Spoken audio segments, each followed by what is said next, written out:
Economy. I spoke with David Dollar, senior fellow at the Brookings Institute, and I asked him if he's worried about the slowdown in China and also the new growth target of 7%. There's empty housing and excess capacity in manufacturing, so it's natural for the economy to slow down. So I took it as a good sign that the leadership recognizes this and set a growth target of 7%.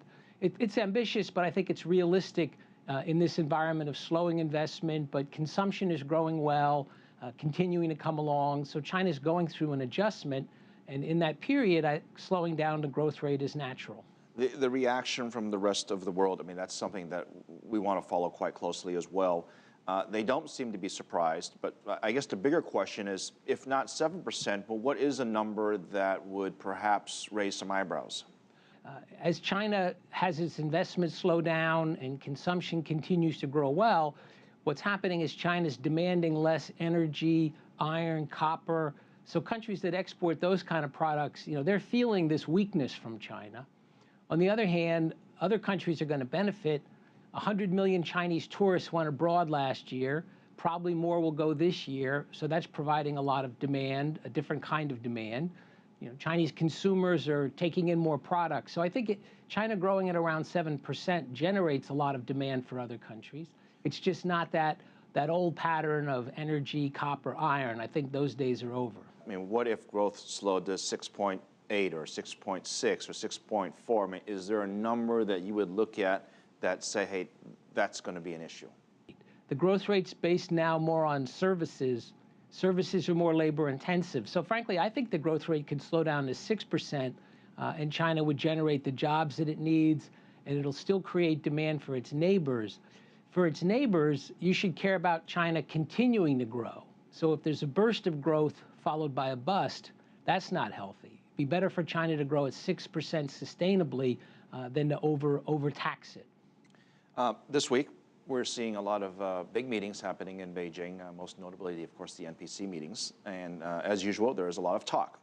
What action would you like to see? I was most pleased in the Premier's work report with the section that talked about foreign investment. The Premier said that China would cut in half the number of sectors in which foreign investment was restricted.